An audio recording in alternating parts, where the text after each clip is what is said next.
what we're going to do is spend a bit of time just talking about recruiting lots of people at one time. If you've not yet recruited, you probably want to at least get a little bit of experience in recruiting one-on-one before you try recruiting in a group, but that's not to say that you couldn't just start. So I want to give you some guidelines and some ideas, and even better if you can get together with some other consultants or other leaders and work together to be able to do this. It makes the job easier and a lot of fun when you can work in groups. So what do we mean by party planning our recruiting? And I guess party plan to me is basically a time-saving idea. You know, what we do, instead of spending our time selling to people one-on-one, we choose to sell in a group. So we get to speak once but sell to many. We can do the same with our training if we're a leader in running trainings. Instead of training one-on-one, we would train once and train to a group. And we can do the same thing with recruiting. Instead of recruiting one-on-one, we can recruit a group. So if we think in those terms, party planning as many different ways as we can in this business makes really good sense. It doesn't have to only be about when we're doing actual parties. So when we recruit in groups, we're making much better use of our time. We're leading to faster growth in our business, and one of the massive benefits is it leads to us being less tired. We might have an event where we're recruiting a lot of people, but we only do that once to get a whole lot of people into our groups. It would be really hard work to recruit 10 people one by one in a month, 10 different recruiting interviews, 10 different sign-up times, 10 different training sessions. It would be hard work. So we need to look at ways of being a little bit more sensible about that. We still want lots of people coming into our groups, but we don't want to necessarily have to do it one-on-one. In my business, we were recruiting over 100 people into the business a month, and that's something that we did over and over again. It wasn't just once. It became quite normal. I'm not the person that recruited all of those people myself. I did recruit quite a few, but I didn't recruit 100 people a month. What I did was I set some systems in place that helped us recruit as a group. It just wasn't an accident. We had systems, and the systems worked, and they weren't accidents. So I want to share some of those things with you today. Now, for you, all you need to do is listen with an open mind, take bits that you like and modify them, and don't worry about the bits that you don't like. So as in with any training, it's all about making things fit in with you.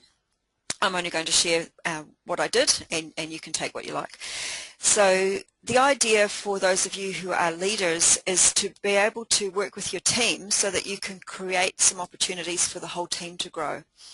Now, if we're thinking about 100 people a month into the group, my business, I had over 20 managers in my group, 26 at its peak.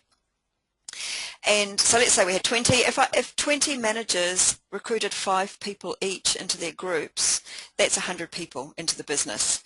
So all I was doing was creating some sort of a system that could be copied and making sure that every single thing I did was duplicatable and that other people could do it. And it turns out that people can do this easily. We did a lot of it together, but people could do it themselves as well. So the benefits of recruiting in a group are that when they join, the consultants are a lot stronger. They have a lot more of a business mind. They're influenced a bit by the other people that have joined at the same time. And if you've got some people that really want to make it a business, then that'll rub off onto the other people that are there. They tend to stay longer. The questions that people ask when they're in a group are really helpful to other people as well. Sometimes they may not have thought of a question, or they've thought of it but are too scared to ask. So they get a more rounded, just a better overview of the business by being in a group. You'll find that you can create an atmosphere in a group that you can't create with a one-on-one. One-on-one, there's quite a high level of anxiety when you are recruiting one-on-one, because the person that you're talking to can sometimes feel a little bit mistrustful or anxious or worried that you're going to pounce or whatever, even if you're not going to. But in a group, you can get an atmosphere where people are more relaxed and they're actually quite excited, and it rubs off on each of them as well. You can get really good bonding, you know, even if the consultants or the people when they join are not related to each other in the business at all, they can bond and they can help each other out. It doesn't matter what team they're in. And this actually happened to me. I was being trained at the same time as another new consultant when I was brand new, and she's now 15 years later still one of my best friends. And at that time we helped each other out. We were on the phone to each other after our first parties. We really worked well together, but we were not in the same business. We were not in the same person's downline. So it didn't matter because we were helping each other, and that's what you can create when you work as a group.